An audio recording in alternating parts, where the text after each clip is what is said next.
주기자의 시시각각 바로 시작하겠습니다. 오늘도 쿠키뉴스 지영애 기자 나와 있습니다. 안녕하세요. 안녕하세요. 쿠키뉴스 지영희 기자입니다. 네, 오늘은 어떤 주제 준비되어 있습니까? 네, 오늘은 음주운전 관련 이야기를 해보려고 합니다. 한 조사 결과 지난해 남성 10명 중 1명은 술을 마신 채 운전대를 잡은 것으로 나타났는데요. 점점보다 줄어드는 추세이긴 하지만 여전히 음주운전 경각심이 부족하다는 지적이 나오고 있습니다. 그래서 우리 사회에서 음주운전은 왜 근절되지 않는 건지, 또 그와 관련해서 어떤 대책이 발표되고 있는지 살펴보겠습니다. 네, 우리 사회에서 끊이지 않고 꾸준히 문제가 되고 있는 부분 중에 하나가 바로 이 음주운전이 아닐까 싶은데요. 오늘 관련해서 현재 상황 좀 점검해보고 가겠습니다.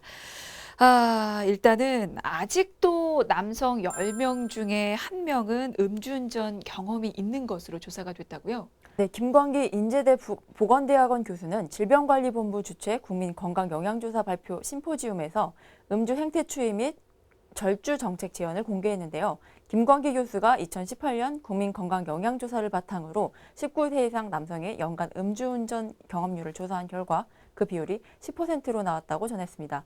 연간 음주운전 경험률은 최근 1년간 소량이라도 술을 마신 후에 자동차나 오토바이를 운전한 경험이 있는 사람의 비율을 파악하는 것을 뜻하는데요. 국민건강영양조사는 흡연, 음주, 영양, 만성질환 중 500여 개의 보건지표를 산출하는 대표적인 건강 통계조사로 1998년 도입된 후로 매년 1만여 명을 조사하고 있습니다. 네. 그러니까 술을 한 잔을 마셨더라도 운전한 경험이 있는 사람이 남성 10명 중에 지금 1명은 된다는 건데 그 비율이 과거에 비해서 줄어든 건가요? 네, 음주운전 조사는 2005년 시작했는데요. 당시 연간 음주운전 경험률은 24.2%입니다. 그러니 그때보다는 내려간 것이죠. 다만 최근에는 2016년 10.5%, 2017년 10.2%였기 때문에 비슷한 비율을 보이고 있습니다. 또한 여성은 2005년 6.9%에서 지난해 3.9%로 줄어들었습니다. 네. 이게 근데 다른 나라와 비교했을 때 이런 음주운전에 대한 처벌이 그렇게 약한 것도 아닌 것 같은데 이상하게 남성의 음주운전 비율이 줄고 있지 않은 것 같습니다. 그렇다면 무엇이 문제일까요? 네, 술을 마시고 운전을 하면 반드시 걸린다, 안 된다는 인식을 심어줘야 하는데 그런 부분에서 정확히 이루어지지 않고 있는 것 같습니다. 또한 반복해서 음주운전을 하는 사람이 적지 않은 것 또한 문제입니다. 네, 뭐 음주운전에 대한 인식 변화가 좀 선행이 돼야 될 것 같은데, 자, 그렇기 위해서는 일단 조사 결과부터 좀 자세히 살펴보도록 하겠습니다. 자, 남성의 경우 연령별로 보면 지금 어떻습니까? 네, 60대가 13.9%로 가장 높았고요. 이어 70대 이상이 12.8%, 50대가 11.7%였고요. 40대는 11.5%, 20대는 7.5%, 30대 7.4% 등의 순으로 나타났습니다. 네, 지금 젊은 층에서보다는 고령층 음주운전 비율이 더 높게 나타났습니다. 특히나 60대 이상이 가장 높았는데요. 그 이유는 어떻게 볼 수 있을까요? 네, 농촌의 고령층이 많은 데다 이들의 음주운전 경계심이 낮기 때문으로 볼 수 있습니다. 2017년 기준으로 동과 읍면 지역의 연간 음주운전 경험률은 각각 6.7%, 13.2%였는데요. 거주자를 동과 읍면으로 나눴을 때 상대적으로 읍면의 음주운전 경험률이 높습니다. 거기에는 농촌의 교통이 불편하다 보니 음주 후에 운전을 하는 경우가 상대적으로 많다는 분석이 나오고 있습니다. 그렇군요. 그 역시 좀 개선이 필요해 보이는데요. 자, 또 어떤 조사 결과가 더 발표가 됐습니까? 네, 20대와 30대 젊은 여성의 높은 고위험 음주율도 눈에 띕니다. 고위험 음주율은 한 자리에서 평균 음주량이 5잔 이상으로 이렇게 일주일에 2번 넘게 마시는 비율을 말하는데요. 20대는 14.9%로 10명 중 1명 이상이었고요. 이어 30대가 9.5%, 40대는 8%, 50대는 5.1% 등의 순으로 조사됐습니다. 뭐 2030 젊은 여성들은 남성과는 또 다른 양상을 띠는 건가요?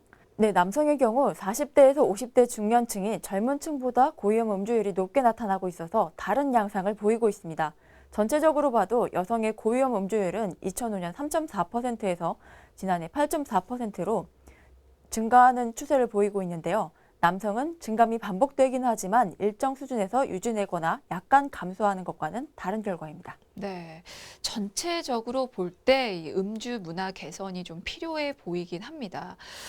그리고 사실 음주운전으로 인한 교통사고가 상대적으로 처벌이 약하다는 인식이 전에 있었습니다. 그럼에도 불구하고 계속해서 개정이 이루어지지 않다가 지난 2018년 9월이었습니다. 부산에서 음주운전 사고로 세상을 떠난 이 윤창호 씨 사건을 계기로 해서 음주운전 처벌을 강화하는 도로교통법 개정안이 통과가 됐는데요. 자, 그러면 궁금한 게 그 전에는 음주운전 단속과 처벌이 어떻게 이루어졌습니까? 네, 그전에는 음주운전 처벌 기준이 혈중 알코올 농도 0.10% 이상이면 운전면허 취소, 0.05에서 0.10% 미만이면 운전면허 정지이고 음주운전 3회 이상 적발 시에는 징역 1년에서 3년 또는 벌금 500만 원에서 1,000만 원형에 처해지도록 되어 있었습니다. 음주운전 사망사고 시에는 1년 이상의 징역형이고요. 네. 하지만 그 이후에는 일명 윤창호법 시행으로 처벌이 더 강화가 된 건가요? 네, 맞습니다. 음주운전 사망사고를 낼 경우에 최저 3년 이상의 징역형이고 최고 무기징역까지 받을 수 있게 됐고요. 음주운전 2회 이상 적발되면 징역 2년에서 5년형 또는 벌금 1,000만 원에서 2천만 원으로 처벌 수위도 높였습니다. 운전면허 정지 기준은 혈중 알코올 농도 0.03%에서 0.08% 미만, 운전면허 취소 기준은 혈중 알코올 농도 0.08% 이상으로 바뀌었습니다. 네. 그리고 음주운전자 옆에 같은 차량을 탄 동승자도 또 처벌이 되는 거죠? 네, 음주운전 동승자 처벌은 6개월에서 1년 이하의 징역이나 300만 원에서 500만 원 이하의 벌금형에 처하게 되는데요.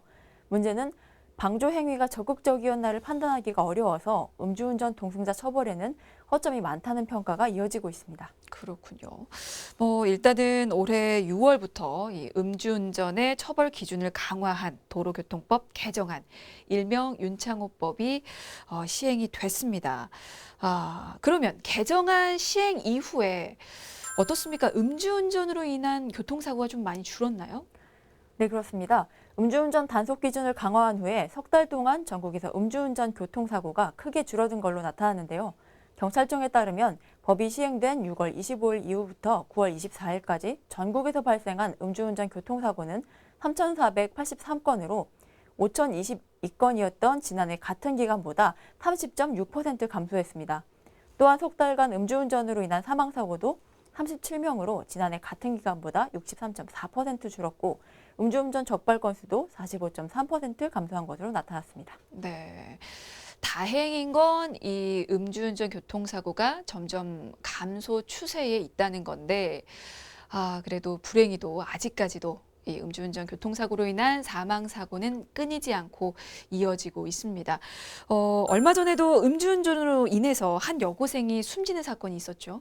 네, 그렇습니다. 얼마 전 학교에서 야간 자율학습을 마치고 귀가하던 여고생을 한 운전자가 혈중 알코올 농도 0.175%의 만취 상태로 운전하다가 치여 숨지게 한 사건이 있었는데요. 해당 운전자는 특정범죄 가중처벌 등에 관한 법률을 위반한 혐의로 구속됐습니다. 네, 다시는 이런 일이 일어나지 않도록 조심해야겠다라고 우리 모두가 다짐을 하지만, 이런 일이 끊임없이 또 발생을 하고 있습니다. 그게 또 안타까운 일이겠죠. 자, 그리고 음주운전 단속과 처벌 기준을 강화한 윤창호법 시행 이후에도 음주운전 사고 가해자의 부담액은 적다라는 의견이 또 나오고 있어요. 이 부분도 좀 살펴볼까요? 네, 보험사가 지급하는 비율이 높아서 가해자가 부담하는 액수는 최대 400만 원에 그치고 있어서 책임을 강화해야 한다는 목소리가 높아지고 있습니다. 얼마 전에 한 시민단체가 20대 이상 성인 1,030명을 상대로 벌인 설문조사 결과를 보면 피해 보상액을 지금처럼 보험사를 통해서 지급하되 가해자에 대한 금전적인 책임을 높이는 방안에 대해서 응답자의 92.2%가 찬성한다고 답했고요. 반대는 5.4%, 기타 의견은 2.4%에 그쳤습니다. 그러면 가해자의 금전적 책임을 강화할 경우에는 적정 금액을 두고서는 어떤 의견이 또 있습니까? 네, 찬성 응답자의 47.8%가 사고 피해액 전부라고 답했습니다. 이어 28.6%는 피해액의 일부를, 21.8%는 피해액의 배수를 부담하도록 해야 한다고 답했는데요.